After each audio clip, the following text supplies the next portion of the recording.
Witch. Murderer. A woman spat, pointing a shaking finger at her. You killed him, another voice boomed from the crowd. Chioma sobbed, shaking her head desperately. I did not kill my husband. I loved him. Why would I? A sharp slap silenced her. Ibuka's mother stood over her, her eyes red with grief and fury. Liar, she shrieked. My son was healthy. He was strong. And now he is dead, because of you.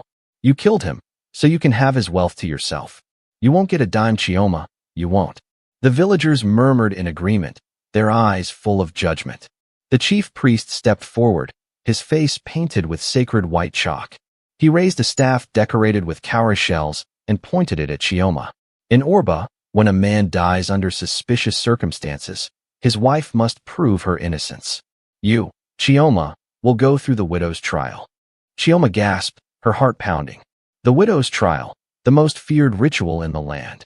The chief priest's voice rang through the square. For 7 days, you will stay alone in the forest, without food or water.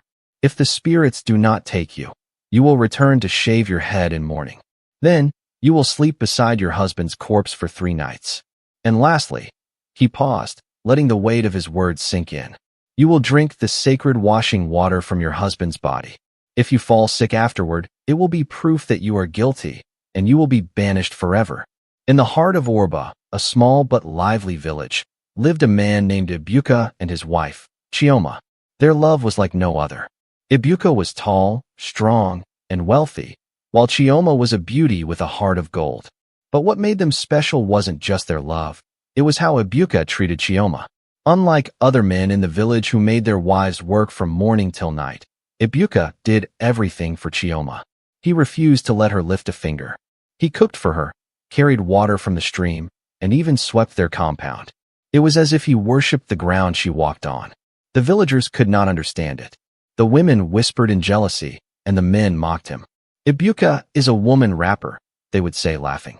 What kind of man does everything for his wife? Even Ibuka's own family was displeased. His mother and sisters believed Chioma had cast a spell on him. She has jazzed our son, they grumbled, their faces twisted with bitterness. But Ibuka did not care.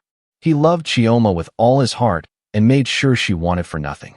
The village of Orba was filled with gossip. Every evening, the women gathered under the big mango tree, talking in hushed voices about Chioma. She must be using something.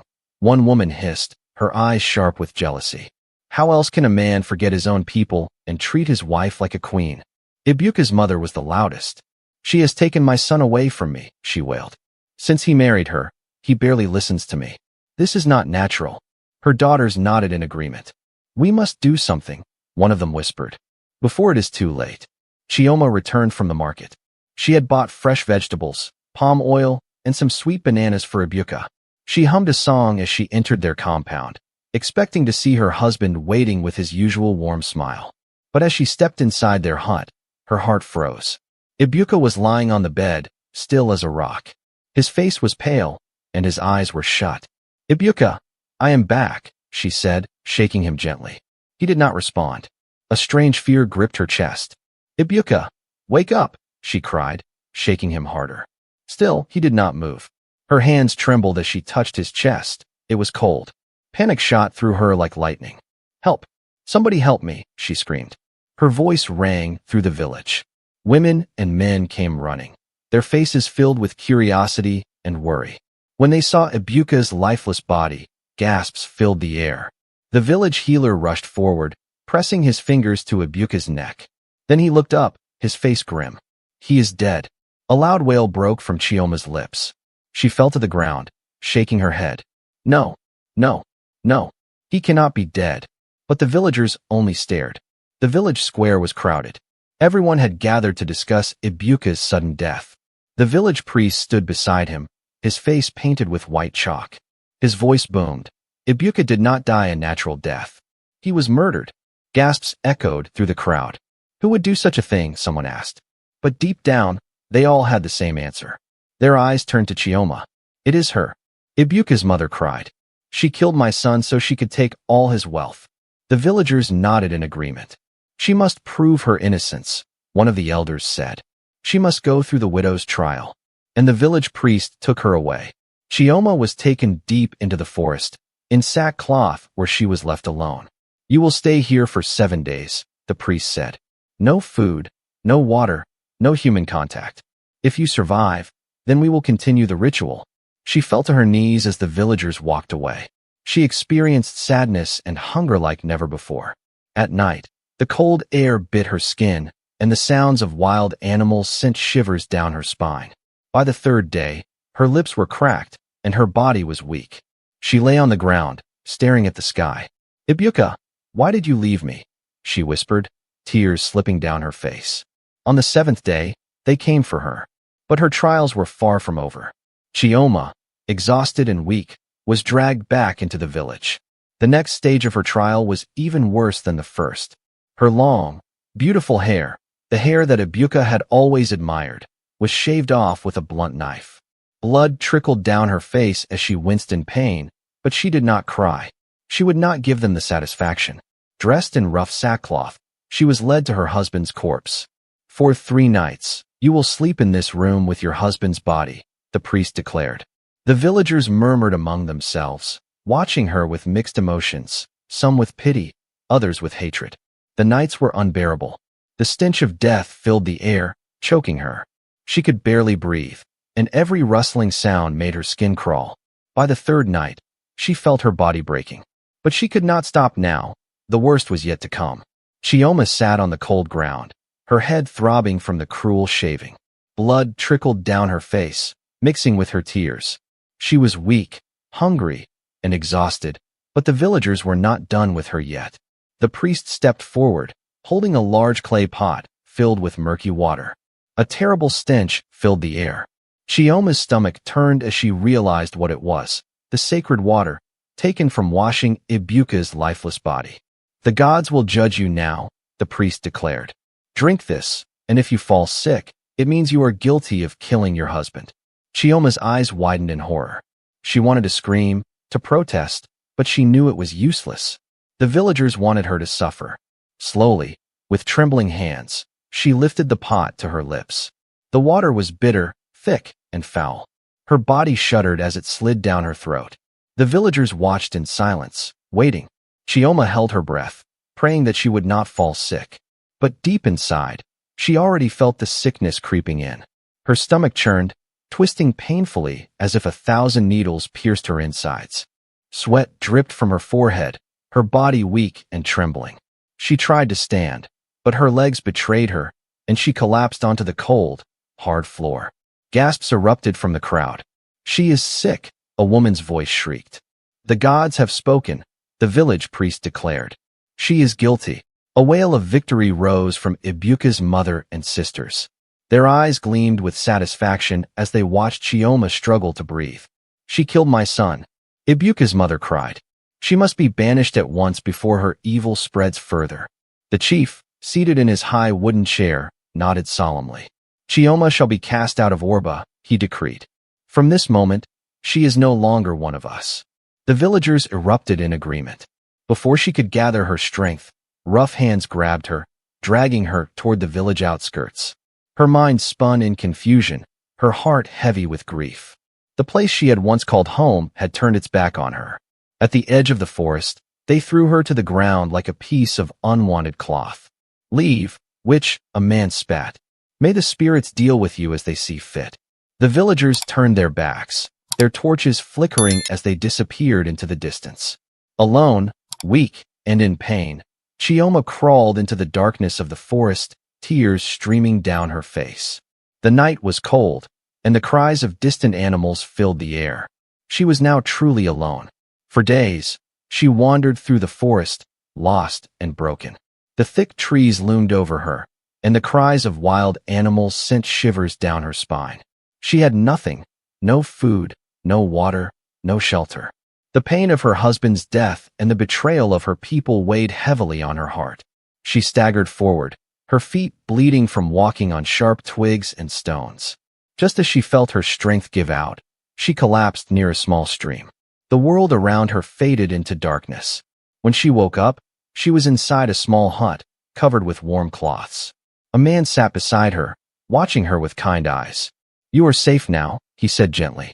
I am Obi. I found you in the forest and brought you here." Chioma's lips quivered. She was alive, but what now? Chioma awoke slowly, her body aching but warm. She blinked, adjusting to the dim light inside the small hut. A stranger, the man who had saved her, sat nearby, grinding herbs in a small wooden bowl. "You are awake," Obi said, his deep voice calm and reassuring. "You had a fever, but it has passed." Chioma's throat was dry, and when she tried to speak, only a hoarse whisper came out. Obi handed her a small clay cup filled with warm herbal tea. She sipped slowly, the bitter taste grounding her back to reality. Days passed, and Chioma slowly regained her strength under Obi's care. As her body healed, so did her mind. One evening, sitting outside the hut as the sun set, Chioma finally shared her story. She spoke of her love for Ibuka, the envy of the villagers, the tragic night of his death, and the cruel trial that had condemned her. Obi listened in silence, his face unreadable, but his eyes filled with understanding. "You have suffered greatly," he said after she finished. "But suffering does not define us. What we do next does." Obi's words stirred something inside Chioma. She was no longer the helpless woman who had been cast out. She had survived, and now she needed to rebuild. Back in Orba, strange misfortunes began to plague Ibuka's family. His once thriving farmlands became barren overnight. Crops withered before they could be harvested, and their cattle fell sick and died. The family's wealth, once abundant, seemed to vanish as debts mounted and traders refused to do business with them. Ibuka's mother wept. "What is happening to us?" she cried. "We had everything, and now we have nothing." The villagers whispered among themselves, saying that the gods were punishing them for something terrible they had done. Desperate for answers, the family sought out various chief priests, traveling from village to village. Each priest they consulted gave them the same message: "You have offended the gods. Until you make amends, your suffering will not end." "But who have we wronged?" Ibuka's uncle asked, his face pale with fear. "Tell us so we can fix this." But the gods remained silent, giving no direct answer. Chioma began working in Obi's village. With the few resources she had, she started selling palm oil in the bustling marketplace. It was hard work, but she refused to let her past haunt her future. At first, the villagers were hesitant to buy from her, a stranger, a woman with no family ties. But Chioma's oil was of the finest quality, and her kindness drew people to her stall. She worked tirelessly, waking before dawn to process the oil and staying late to sell it. Within months, her business flourished. The priest back in Orba threw sacred cowries onto the shrine's altar, his eyes narrowing as he studied them. A deep silence filled the air as he closed his eyes, listening to the whispers of the gods. Then, his eyes flew open, and he pointed a finger straight at Ibuka's uncle, Okeke. "You," the priest bellowed. "You are the hand that spilled innocent blood." But Okeke's face had turned pale, beads of sweat forming on his forehead. He took a step back, his lips trembling. "Lies. I did nothing," he stammered. The chief priest struck his staff against the ground, and thunder rumbled in the distance. "Do not lie before the gods, Okeke. They have shown me your wickedness. You poisoned Ibuka to steal his wealth." A deep murmur rose from the villagers. The whispers turned to angry shouts as they remembered how quickly Okeke had taken possession of Ibuka's belongings, how he had smiled at the widow's suffering, how he had grown richer while others mourned. One of the elders stepped forward, his voice like stone. "Okeke, if you are innocent, then let the gods judge you." The chief priest did some incantations, and Okeke begun confessing. The village of Orba had never been so restless. The truth of Ibuka's murder had spread like wildfire, and with it came the realization that they had wronged an innocent woman. Chioma had suffered under their judgment, had been cast out with nothing but pain and grief, yet she had survived. Not only that, she had flourished. Ibuka's family, now stripped of their arrogance, stood in their compound, their heads bowed in shame. Their riches had brought them nothing but suffering. Their once thriving farmland was barren, their livestock continued to die, and their nights were haunted by whispers of the past. The gods had spoken. The only way to restore peace was to right their wrongs. "We must find Chioma," Ibuka's mother finally admitted, her voice weak with regret. "Only she can lift this curse." With heavy hearts, the family set out on the long journey to Obi's village, where they had heard Chioma now lived. But when they arrived, They were stunned by what they saw. Chioma was no longer the broken widow they had left to die in the wilderness. She was a woman of power now, dressed in fine wrappers, her hair adorned with golden beads, her skin glowing with health and wealth. She had built an empire of her own, becoming the most successful palm oil trader in the land. As Ibuka's family stood before her, their eyes filled with guilt, Chioma felt a strange sense of peace. She had fought through darkness and had risen stronger than ever. But now, the people who had destroyed her life knelt before her, begging for mercy. "My daughter," Ibuka's mother whispered, her voice cracking with emotion. "We were wrong. We did not see your heart. We let envy and hatred blind us, and for that, we have suffered. Please, Chioma, forgive us." Chioma stared at them, her heart a storm of emotions. For so long, she had dreamed of this moment, of making them suffer as they had made her suffer. She could turn them away, leave them to their fate, and continue her life without them. Or she could rise above it all. A deep silence filled the air as Chioma looked into the eyes of the people who had once destroyed her life. The pain of the past threatened to rise within her, but she refused to let it take control. She had suffered. She had been humiliated. She had been left for dead. And yet, she had survived. She had thrived. For a long moment, she said nothing. The villagers held their breath, waiting for her judgment. Would she send them away to suffer the way they had made her suffer? Would she seek revenge? Then, in a voice clear and strong, Chioma finally spoke. "I forgive you." Gasps echoed through the crowd. Even Ibuka's family looked up in shock, their tear-streaked faces filled with disbelief. Chioma stepped forward, her gaze firm. "I carried hatred in my heart for a long time," she said. "But hatred only poisons the soul. I have built a new life for myself, a life filled with peace and success. Holding on to anger will not bring back Ibuka, and it will not change the past." She turned to Ibuka's mother. "You let jealousy cloud your heart, and it destroyed your family. But today, I choose not to let it destroy me." Ibuka's mother fell to her knees, sobbing. "Thank you, Chioma. May the gods bless you." The village elder stepped forward, nodding solemnly. "You are a woman of great strength, Chioma. You have done what many cannot. The gods have seen your heart, and they will continue to bless you." Chioma forgave them and felt at peace.